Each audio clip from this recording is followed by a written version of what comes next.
This is the Texas Land Guys podcast, hosted by brothers Tim Dosh and Tom Dosh. With their partners David Marshall and Tripp Rich, they have built DMRE, the leading land brokerage in Texas. With decades of experience brokering deals between landowners and real estate developers, they take you inside the deals that move the market.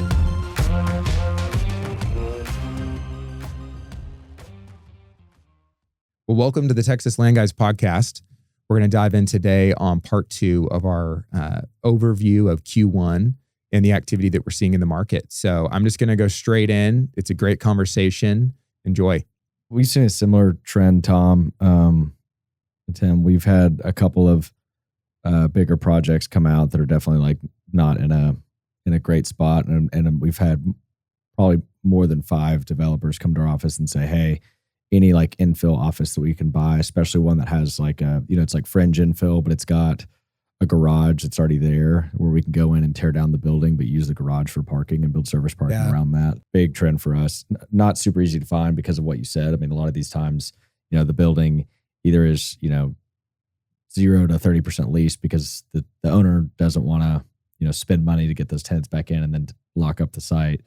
And then the developer doesn't want to do that either. And so it's this kind of game of cat and mouse because they need time to go get it, rezoned and entitled. And it's an interesting trend we're seeing. And we're chasing a few like that where you can either service park or use the garage even for like a wrap around it. Because you save, what is it? I think it's $20,000 a space to develop a garage here in Austin. So for a wrap project. So it is an interesting trend what we've been seeing as well. The other trend that it's been pretty impactful just this first quarter is regulation and potential regulation. And so obviously Senate Bill 840 from last year is continuing to roll out. We're working through some projects in some cities here in the DFW that are going really well. And then on the flip side, like I've had some attorneys call me that are putting together lawsuits against the cities. And so they're talking to landowners that are impacted and they're talking to developers that are impacted by cities that won't cooperate with the state law. And they're putting together pretty significant pursuit with some pretty big money behind them to go start suing some of these cities.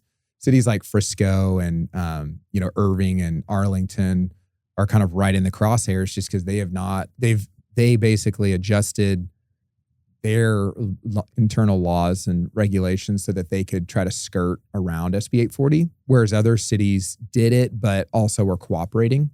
And so that'll be really interesting to watch what happens if those lawsuits actually get filed. And then if they do, just how long it takes, because there's a lot of landowners, especially in cities like Frisco, they got really strong offers as soon as the bill passed and got their sites under contract. And then developers went and met with the city. And there was like, well, there's no opportunity to pursue the bill on these sites. And so they all dropped. And now those landowners are just kind of stuck. So really interesting to see what happens. Tom, remind the audience of what SB 840 is in case, I know some people follow it really closely, but maybe some people aren't familiar with what it is. No, good point. And even yesterday I was talking to a landowner that was like, a broker told me about Senate Bill 840 and that it applies to my site. And I was like, it actually doesn't apply to your site. And so I think there's just a lot of confusion. So what it is it was a law that was passed to really just keep cities from being able to kind of dictate zoning, because we've had decades now where there's been tracts of land that had been zoned something like commercial. And really it's targeting sites that were zoned commercial in cities of a certain size. So it's larger cities around the state. It's like close to 20 cities it applies to. So obviously cities like Austin and Dallas and Fort Worth are on that list. And there's these cities where, and we've had this where we've taken zoning cases for a mixed use approach on a 15-acre commercial site that's literally been sitting there undeveloped for all time. There's one that we worked on that had been on the market for 40 years and they'd never been able to sell it for commercial. It's been denied several times at zoning. Wow. It's in one of the qualifying cities. Now we have it back under contract to try to go zone it again. But really what the state was trying to do was help out those landowners, because the landowners are just handcuffed. Basically, it becomes political. You get in front of city council, and city council just decides like, we're not going to make the hard decision of rezoning this site. It's zoned commercial. The neighbors are all screaming and yelling that they don't want it to be rezoned. And so we're not going to rezone it. And so really the state was almost like taking that out of the hands of the cities by saying, if it's a commercial site in a city of this size, you can now build apartments by right. But then what a lot of cities have done in response to that is changed their internal zoning, added classifications, like it has to be a minimum height. And so you've seen cities make, say, okay, fine, this commercial site can be apartments, but it has to be a minimum of 10 stories. It's like, well, that we know that's like a high rise, and these are suburbs in a lot of cases. Now, cities like Dallas have been really cooperative. I think Dallas understands like it's not very smart to go toe to toe with the state on something like that. And it's actually a big opportunity for Dallas to try to catch up to some of these suburbs like Plano that are growing so fast, and Frisco. Yeah. That's been really interesting to watch. It probably impacts our market the most in DFW, since Houston itself doesn't have zoning. And then there aren't other cities around Houston that qualify from a size standpoint. And then they're all too small. Yeah, and Austin, I think Tripp, you've seen that's some, how Austin but is too. It's like we don't have. I think the closest one is like Round Rock, and it still doesn't qualify. And then I think the cities, for the most part, has been fine, but it was just such an interesting time for it to hit in our market because of where rents and construction costs and supply and interest rates are today.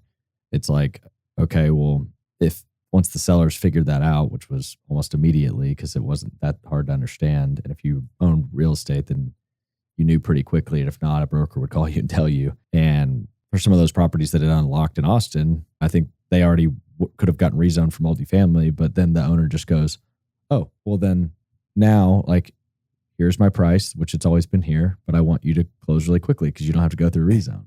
and it's a market where we need time to go get equity, put the deal together. So I'm interested to see what it does in the future. And I think it would change a lot of things in the suburbs once we get there, but not seeing a lot of it here. And then there's, well, it's an interesting push. Maybe it feeds into the next thing you might want to talk about, Tom, but there's a huge affordability crisis across the country, especially on the home side. People can't afford to buy homes. There's a shortage of living, units, whether it's, multifamily, single family. And so I think there is going to be a pretty big push back against a lot of these municipalities that have really prevented growth. mm-hmm. You have all these citizens who are trying to protect their home values, and they're really pushing back against any residential that they think would hurt them. And so I know the other one that we're going to talk about is, I don't know what the Senate bill number is, but preventing institutions from owning single family homes, which is now being construed to potentially be BTR as well. So that's a big one. Now that hasn't passed yet, but it did pass the Senate, and it's bipartisan. So I think it was Elizabeth Warren and Tim Scott, and it passed the Senate 90-10 and is now in the House. And so that, when I first heard about that, I was like, there's no way. Like, there's no way that BTR, because basically what it's forcing is that the big pushback is all these big institutions that own these single family homes, like in neighborhoods, they would go buy tons and tons of homes and rent them out. And so then it was hurting land value or hurting, home values in those neighborhoods. And there's been a huge demonization of BlackRock and some of these big institutions that are buying up a lot of rental homes. Well, it's like you said, Tim, now they're applying it to just BTR communities, because the way it's currently written, it's like if you own 350 homes for rent, then you qualify. And so like one of these BTR projects is going to get pretty close to that size. It's like any developer that has 2 of these. So they make you sell the homes within 7 years. And a lot of these BTR projects are not set up to where you would go sell the individual homes in 7 years. And so like the other day, one of our big clients here that we've closed some of these BTR projects with said that they had 2 construction loans pulled on them the week of closing because the lenders just aren't comfortable that bill is out there. And I've got another project we're working on. We've been working on it for a long time. Literally everything else about it was going great. Supposed to be closing soon. And the developer calls and he's like, we're going pencils down until we find out if this bill is going to pass, if it's going to change. And what's frustrating is the House doesn't even have a timetable right now to vote on it. Yeah. And there's so many other things going on that we need to hit here in a second, just geopolitically, that are kind of ahead of priority than these kind of bills. But in our business, it's just a good example of something that maybe doesn't even have a high percentage chance of happening is actually these guys, our developers, these big capital guys, they have to factor that in to their decision making. Yeah. And so that one's really interesting, Tim, because if it passes as is, it'll pretty much, there won't be BTR development. Yeah, what's frustrating, and I know you guys know this, and our audience might know it as well. I mean, these BTR deals, like you said, they're not homes. I mean, they're apartment units that feel and look like little small homes or cottages, and you have like a little tiny yard and you can let your dog out and stuff. And they're made for people that want to live somewhere for a short period of time. Maybe they have a family or something. They don't want to be in a traditional apartment deal where you have to, go up the stairs or go up the elevator with your groceries and your dog and all that. And so it's the intent of the bill, I think, is to try and help homeowners be able to afford homes and not have to compete with an institution that can pay cash for everything. Yeah. But unfortunately, like always happens when you have regulation, is that the intent is going beyond the intent and probably going to hurt affordability and hurt supply of residential units in markets that had a use case. And we actually just had a deal filed in Houston this week, the same deal, BTR deal. We don't even have a lot of BTR in Houston, but had a BTR deal in there was concern about that bill, and so they dropped it. So I think that's a great point. Well, and then you have what we said earlier. So Senate Bill 840 is a law, and then you have that bill, which is that's the federal, Senate, obviously, is trying to pass that. And then you have this AOC, Bernie Sanders proposed legislation that we talked about that, there's a lot of stuff that gets proposed that never sees like the light of day. But I think that more is a good example, and maybe it's a good transition.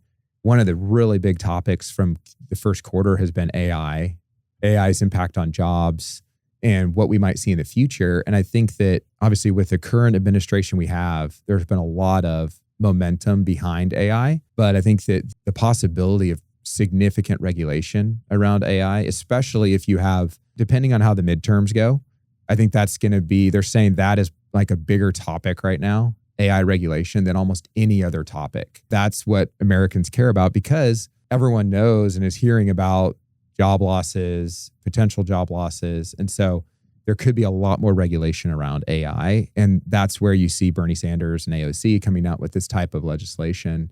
It's just a picture of what we might see. We may not see it in the midterms, but for sure in the next presidential election, I think you're going to start to see a lot more proposed regulation around it. So interested in what you guys are thinking there and how it could even be regulated. Yeah. I mean, I think unfortunately it's becoming very political and, we could talk for this about 3 hours, and we've been talking a lot about it, three of us offline anyway. But February 5th and 6th, you had ChatGPT had the GPT 5.3 codex launched, and then Claude had their Opus 4.6 released.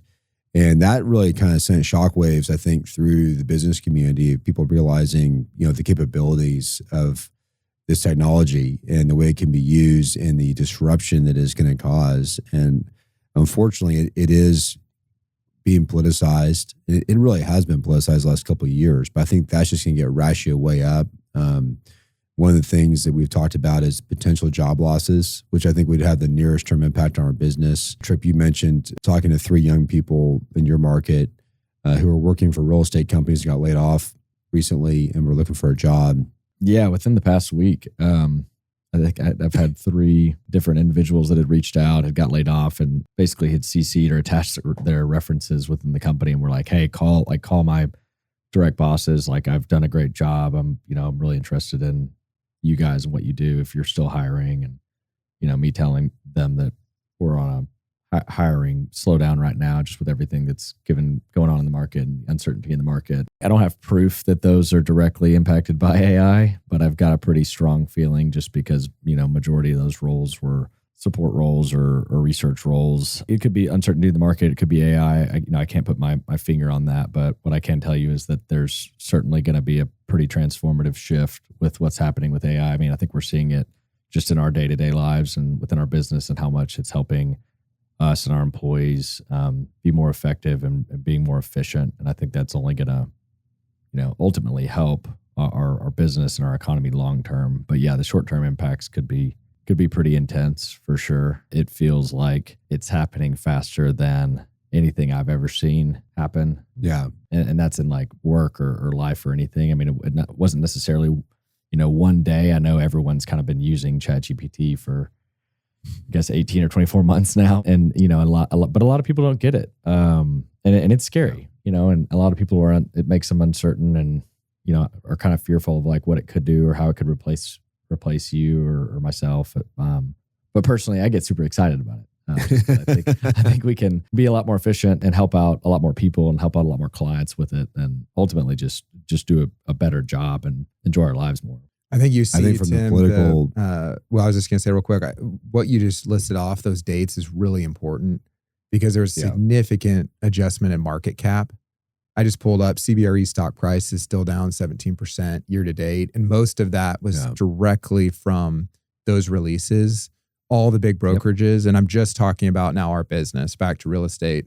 CBRE, Newmark, Cushman, they all took significant hits and they have not come back from those launches. And it really is because of what we're talking about. I think that what the market saw was, wow, AI is a lot further along than we realized this quickly.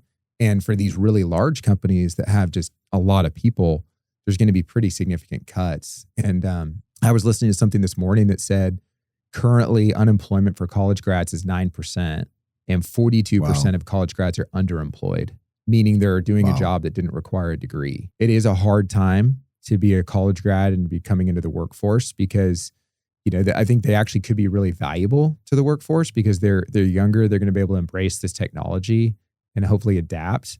But at the same time, some of the knock of the next generation is just like working hard and being entitled and, getting a degree and expecting something. I think now you have to approach it like it's going to be a lot of scrapping and clawing to get a job, work hard, and make sure you're adding value. And so I think companies like ours, like you said, Tripp, we're still going to be hiring, but it's not going to be the traditional, you're just hiring and just looking at growth, like, well, growth takes hiring this many more people. You're just going to be able to do a lot more with less. And that's being recognized. And that's why those stock prices are getting hit.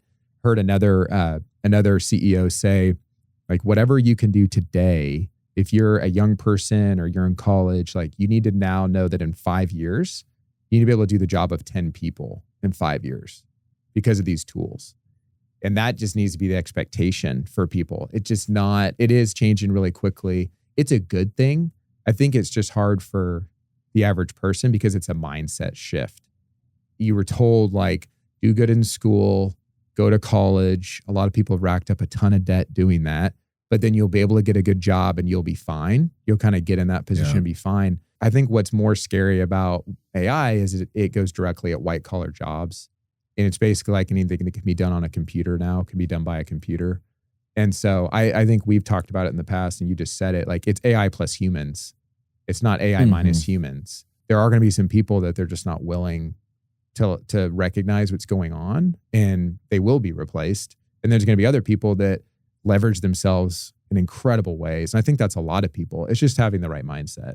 Yeah, if I could speak directly to our audience that is younger, because I think you're right that there's almost like this depression and hopelessness of, people that are in college or just out of college and, just how hard it is and no one's hiring and all this kind of stuff. And there is an incredible opportunity because I think that as much as there's amazing advancement with AI and the ability to do these things, the implementation of that is not going to be consistent across companies and across industries. And a lot of companies are going to they're going to know they need to change and they need to address these issues, integrate AI into their company, but they won't know how to do it. And I think what they're going to look to is younger people that are hungry and really studying this stuff, learning these tools. One of the big things with AI is you don't just learn them once, you're constantly learning and constantly growing and constantly figuring out like, what are the use cases for the different tools that are coming out and what's better than I used last month or last week. And if you're that kind of person who's working hard and knows how to present yourself and knows how to present that value, there's companies that are going to really want that. We would look for that. I think for us going forward, like you said, Tripp, we will keep hiring people, but we're only going to hire people that will use AI and we'll think about how to leverage AI to add value to the company. I think that the young people actually have probably a unique opportunity to do that best. Even my son, Luke, he's 15, almost 15. So I'm hoping a lot of this stuff gets worked out by the time he's college age and graduate and all that. But he was coding last night using Claude and creating a website. And I was like, man, just learn this stuff. Like figure out how to do it. It may not be pretty at first. It may be a lot of trial and error, but like learn how to speak the language. And there's gonna be so many companies and older people who are like, I don't even know where to start. Can you just help me do like simple things?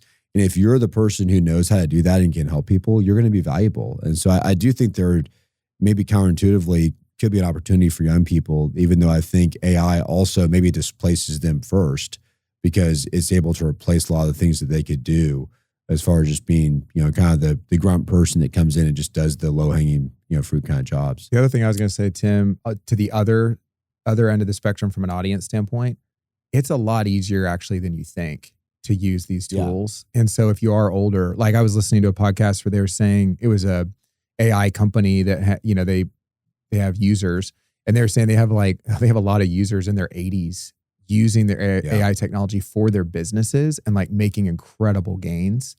And so I just think it's a mindset. It's about like, if you have a growth mindset, it doesn't matter how old you are.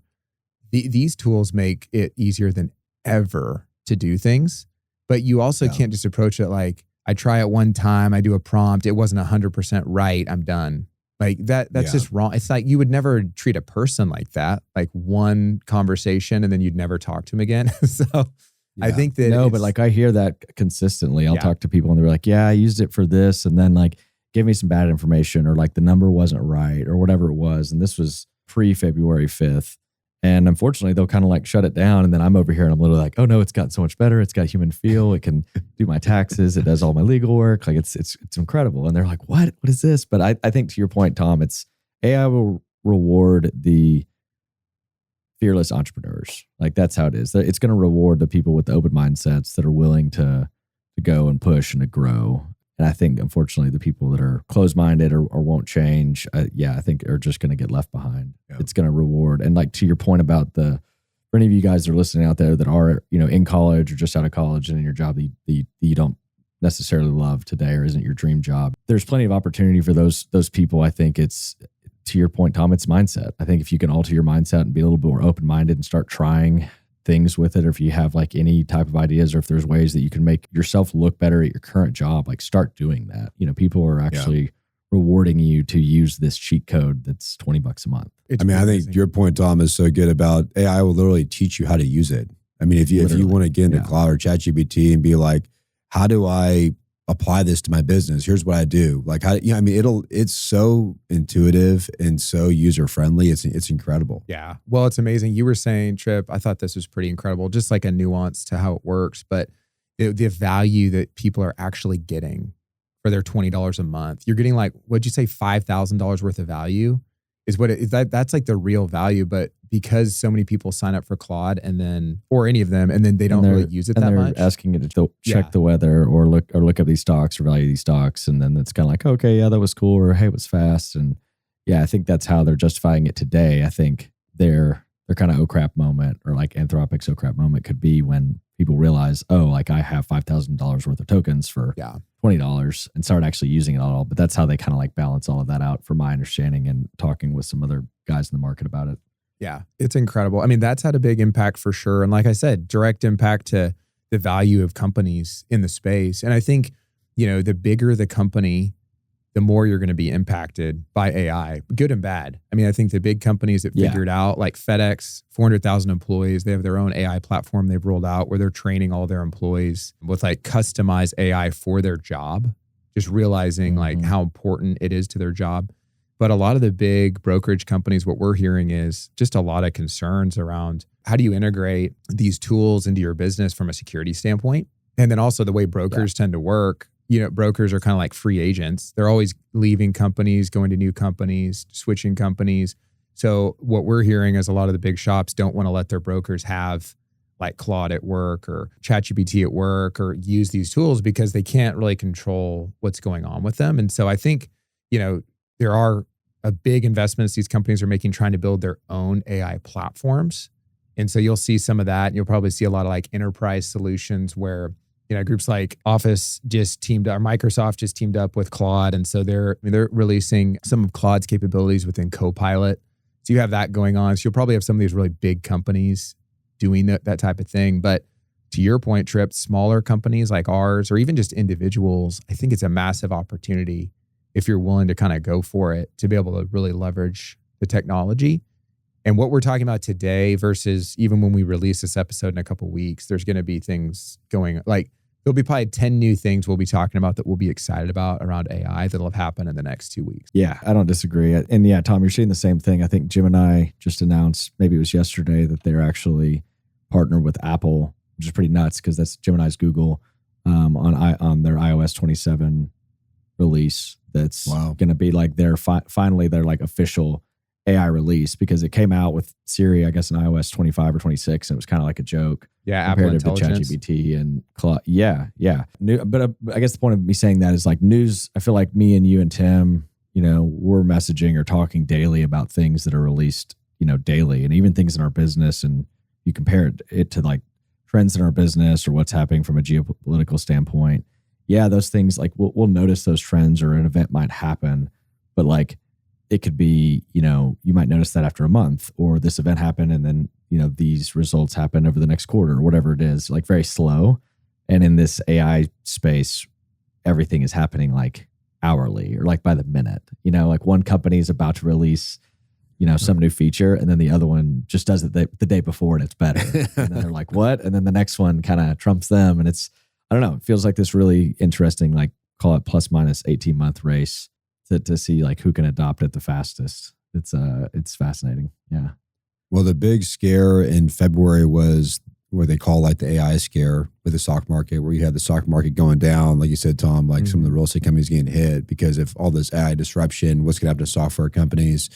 And then I think the real story in March was the Iran war. Yeah. I think it'd be worth talking about that. And like you said, I guess we'll release this in a couple of weeks. So it'll be interesting to see, what happens with that. I think, if the U.S. can make peace and get out of it, that's probably going to be great for the market, especially if we can get out of it without oil prices staying up. I think there's a concern that even if we withdraw, if there's a lack of security in the Strait of Hormuz and, Iran is now charging ships to go through or won't let certain ships go through, or there's these periodic attacks on shipping, that you could have a premium to oil pricing and keep oil moving the $90 to $100 range.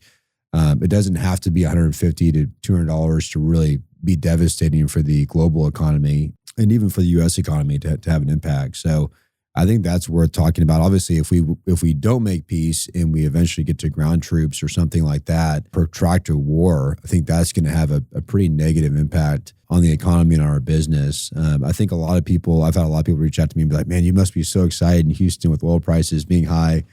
And I think there's this misconception that we benefit a lot from, $100 oil. And I think there's maybe a small benefit, to certain people that have mineral rights, or, some oil companies they'll make more money in the short term, but long term and even medium term, you have consumption go down when oil prices go high. Even a lot of our friends in Midland that are making money at $100 oil or $150 to $50 oil say we'd rather have $80 oil because we know that long term it's going to crush consumption. So what are you guys thinking about that? Well, it's interesting to say that because like I usually kind of assume that, and I lived in Houston for 6 years, but the reality is it's like it feels like that money just goes to, the CEOs of those companies. It's not like those guys go out and immediately hire all these new employees because it's like they've been burned before and they've seen this go down before, and then they get big expenses, then the market turns, and then they get caught with their pants down. It's like, well, I mean, in theory, if you're holding those stocks, it's like, yeah, sure, that's great, and in the short term, but ultimately, I don't know that it's a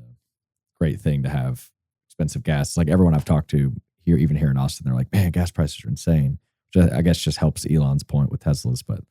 Yeah, I don't know. It's interesting. What are your thoughts, Tom? Well, I was going to say, Tim, it's such a complicated situation. You and I have talked about Russia really benefits from higher oil prices, and they're obviously now supporting Iran.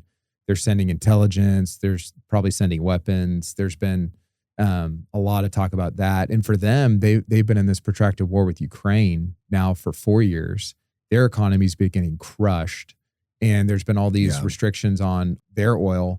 Now with higher oil prices, it actually benefits them. And so they're going to be really motivated to try to keep this going. Plus it's a proxy war for them against us. Yeah. We're using a ton of our, military focus, and it's costing our country a lot of money to be in this war with Iran. So that I think is a really interesting aspect of it. Russia and China. And again, it's like not to tie everything back to AI, but the whole AI impact around this as well. The big race with AI is really a race against China for the U.S. And so China is thought to be behind us, but not by very much. They're trying to copy us on a lot of things. They're trying to get as much of the information they can from us. So I think just watching what's going on, you have all these releases in February, then you have this war start. Now you have Russia and China kind of supporting Iran in the background. But then it also looks like, as of the week we're recording here, Trump's really trying to bring it to an end, it looks like. And so, like you said, Tim, maybe by the time this releases, I think the hope is we seem to, from a military standpoint, really kind of taken Iran out, and so many of their leaders out. So you hope that we could get out, and they wouldn't be able to be kind of supported by some of these other big major powers behind them. Yeah, I'm interested to see what happens. I think the AI part of it is actually really interesting because about $2 trillion of our AI investment comes from the Gulf states. And so if you have a situation where war continues, if we target Iran's infrastructure and then they target the desalinization plants in the Gulf states and other infrastructure, data centers, that kind of thing in the Gulf states, and that money gets diverted from investment in U.S. AI back to protecting, the Gulf states, that would really hurt the AI push in the United States. And then also, China has been very smart about really investing in nuclear power and has just gotten way ahead with that. And so I think when you think about them being behind us, I wonder how long they're going to be behind us, because we already have now one political party that is starting to oppose AI, wanting to really restrict it, to try and restrict, you restrict data centers and you restrict, the growth of AI. We are not pro-nuclear in the United States. We're not pro-energy really at all. We're pro-solar, but that doesn't really do very much to help us. So you wonder, can the United States continue to lead long-term in AI or not? I think the war definitely will not help us lead with AI. And then one final thing I would mention is, even though we've really degraded Iran's military and their missile stores and all that stuff, there's an asymmetric sort of point here where they can fire these missiles that are really cheap missiles, like $50,000, these drones, and we're shooting them down with $1 million defense missiles. And so to your point about Russia, if Russia can continue to fund the war and help Iran and give them all this stuff, they can really hurt us. It's very expensive for us to defend these Gulf states, for Israel to defend itself from these attacks. And so I think it's something to really watch. It's a concerning thing, I think, for what's going to happen for the rest of the year and even potentially beyond that. I think when you look at the Iran war and the AI, those are two really big things that are going to affect our business. Yeah, and it's amazing because even I think a lot of people, and myself included, have forgotten about early in the year, kind of going into Venezuela, early in the year, Mexico. It's like those things all have kind of gone to the background because you've had the war and then there's so much talk about AI. It's interesting too with just some of those advancements. We talked about Elon and what he's doing in Central Texas, but they're also going to IPO SpaceX. And what I've heard related to that is that's really just Grok is falling so far behind the other, and really XI is falling behind the other big AI companies. He needs capital to invest in that. And so SpaceX doesn't really need money, but he's going to IPO SpaceX with XI so that he can invest more into XI. Just because you're not hearing a lot of people talk about Grok. It's all Anthropic, it's all OpenAI right now. And then you'll have some of these other ones that'll pop up with an advancement, but then a new model will come out and then that'll all kind of change again. So there's going to be it'll be interesting to see what happens, maybe just looking ahead, trying to call when that owner asked me to call what's going to happen in 2 years and to the difference between next year and 2 years from now. With this AI stuff right now, it's like, I don't know what's going to happen tomorrow. So it's an interesting time to be in the business. And I'm with you, Tripp. I'm really excited about it. I think there's going to be a lot of big winners and there will be losers for sure. But I think that those that are willing to have the right mindset and really press in, I think there's opportunity to really live in exciting times. Sure. Anything else you guys have from Q1 or even just looking ahead, and any predictions you want to make for the rest of the year or this next quarter? I think it'd be interesting to talk about just next quarter, what you guys are thinking. And I think we're hoping that if everything just kind of stays the way it's been the first quarter, I think we feel really good about the market. We have a huge pipeline in Houston. You guys have good pipelines. I think this could be a really good year for us. But at the same time, there are some things out there, I think specifically the war, that that could cause, a major impact on what happens this next quarter. So I don't know what your thoughts are on looking at Q2. Yeah, it seems, Tim, like the thing that we saw in Q1 was it's just taking a lot longer for these deals to close. And so we had a lot of development deals that were supposed to close in Q1 and they've just pushed out for one reason or another. Some of that is just, it always seems like it's hard to create a sense of urgency early in the year for developers to close. And so if they can get more time, they will. Whereas the end of the year ends up being a date, that you can kind of target and closings happen. So I do think we should see a pretty good amount of closings in Q2 here in DFW. And we have a lot that we're working on that we're really close on. But I just think deals are just going to take a little bit longer in the current environment that we're in. And really debt is easy to find. That hasn't been a problem. The terms on debt have been really good, but it's just equity. A lot of the projects that we see closing are more privately funded than institutionally funded. And I think that's going to continue to be the case. We have a pretty strong second quarter from a multifamily standpoint and industrial. We have a lot in the works right now with both those product types. And then we'll still have quite a few single family deals closed this year as well. But it's just going to be more difficult, and we're having to be really disciplined on where we focus. We are starting to see, whereas maybe at the beginning of the year, it was pretty bleak talking to builders. We're starting to see builders now start to say, okay, now we feel like we have a pretty good handle on where it's going to make sense to go buy finished lots and go buy deals. So that is encouraging. There's a little more optimism coming into the end of the quarter than there was at the beginning of the quarter from a single family standpoint.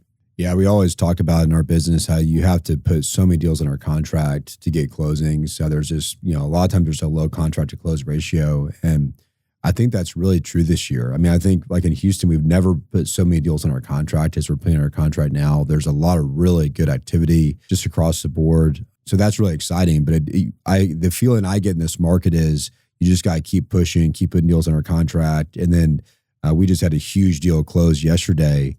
And we were talking about how it's not really the one we would have expected, maybe a year ago to close. You never really know what are going to be the deals that actually make it and what are the deals that don't make it. Because then there's the ones too that you'd be like, well, for sure this is going to close. I mean, this deal has, like you talked about, some deals in Dallas have had significant hard money. And it's like, well, this is the one that'll close out of all of our deals. And then that one gets extended or there's a problem.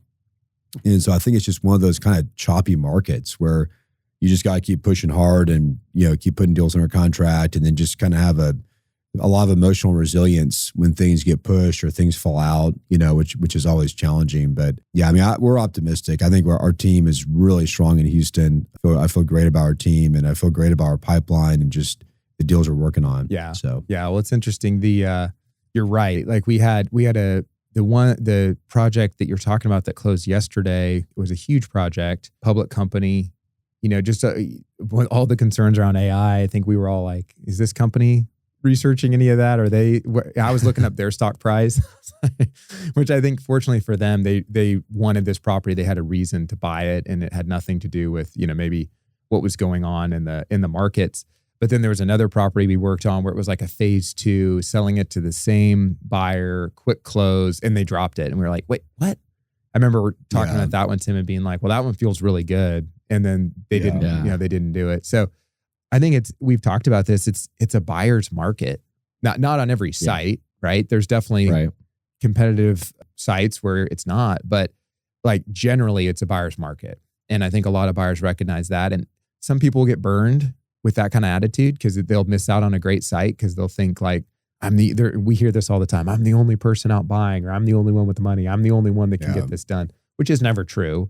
But generally it is a buyer's market. What do you think, Tripp? What are you thinking for Q2? And yeah, I think we'll continue to see really strong interest in iOS. I think we'll continue to see strong interest for multifamily sites in the urban infill or kind of like infill fringe. And then I think we'll continue to have developers call us and say, hey, could you sell this or could you bring me a buyer at X price that's a little bit lower than it was a year ago? But a lot of these sites have been sitting for 2 to 4 years now. And I think the equity partners are going like, hey, if we have to take a loss or, even break even, it's like, let's do it and circulate the money. I think some of these equity partners got burned in Austin and want to move their capital on elsewhere. And I think those same developers want to go and do deals and don't want these sites just looming. I think industrial will continue to see interest in the smaller shallow bay, like well-located stuff, or if it is bigger sites, then it's the groups that have these users that are coming into play, because we've had like a couple of 500,000 square foot users coming into the market that needed space that the product just didn't exist today, which I think is ultimately like a good sign. Yeah, outside of that, probably continue to receive these calls from landowners that are like, hey, I need to sell my property. How can I go about doing this? and just honestly just trying to help them out and be honest with them on what it's going to take, and potentially create a platform to help them sell that land. Yeah, I think if you're a landowner and you've been holding on, which a lot of these landowners have been holding on since 2022 or before to sell, thinking it's just going to get better, I really think you want to go to market and start looking to sell. I just don't. My take on the next 12 months is like it's not going to, or even 24 months is it could get better, but there's so many things going on right now globally that it could also be the same or it could be worse. And so that's something I explain to those people all the time is like, hey, it could get better, and like, yeah, I guess you run that risk, but like if it gets better and they drop it, then the next buyer gets closed. But it's like you're just pushing it out 12 months longer to maybe get a little bit more, but honestly, like it could get worse, or it could stay the same, which is like what happens. Yeah. Well, the truth, I think, for all of our markets is it's not necessarily a negative conversation, because some of these sites, like I'm thinking of one right now in Houston where it's a really good industrial site, And so I think that the message to that owner is let's not squander this opportunity. Yeah. We have a really strong industrial market. I think people always sort of feel like whatever the current state of the market is always the way it's going to be. So industrial is really hot right now. Developers are paying up for sites, maybe overpaying for sites just to get deals. And so people think, oh, well, if I wait a year or 2 years or 3 years, that means it'll be 30% higher than it is today. And what's probably going to happen is we are going to get out of this really hot bubble we're in industrial. There's going to be massive supply that, hopefully will absorb it. It could take time. And then maybe industrial drops back down again 30% or 50%, which is what happened in the last couple of years, So it's just, I think that, we love to talk to anyone out there that is interested in selling or wants to talk about their property. And we're always honest. I mean, there's owners I say, hey, we'll go out, but it's going to be tough. Or I'll tell them, sure, hey, your property is actually what the market wants right now. Let's get out there and get it sold. But let's make sure we pick the right buyer. Let's not go pick someone that's going to drop you after 6 months and then we miss this window. So I think those are good conversations to have. Well, guys, this was fun to have all three of us on. And for our audience, if you're listening on Spotify or Apple, we'd love for you to subscribe, like the episode, and follow us. And then also we post these on YouTube as well. And so if you want to see all three of us, get to see Tripp's new setup in his studio in Austin, then check us out on YouTube. We do post the clips, some of the shorts on LinkedIn every week, but definitely please subscribe and like the episodes. That helps us. It also helps us just understand what you like, what you're listening to. And we want to get more and more content out there. So we're working on some exciting things that we'll be releasing here soon, especially now having Tripp on board and just some of the new capabilities that we have. So this is a fun 2-part episode, Tripp and Tim. So thanks for joining today and looking forward to being back on together here soon. Absolutely. Thanks, guys. Thanks, guys. Thank you for listening to our podcast today. If you have questions about land you own in Texas, send us an email at texaslandguys@dmre.com and follow us on LinkedIn to stay updated.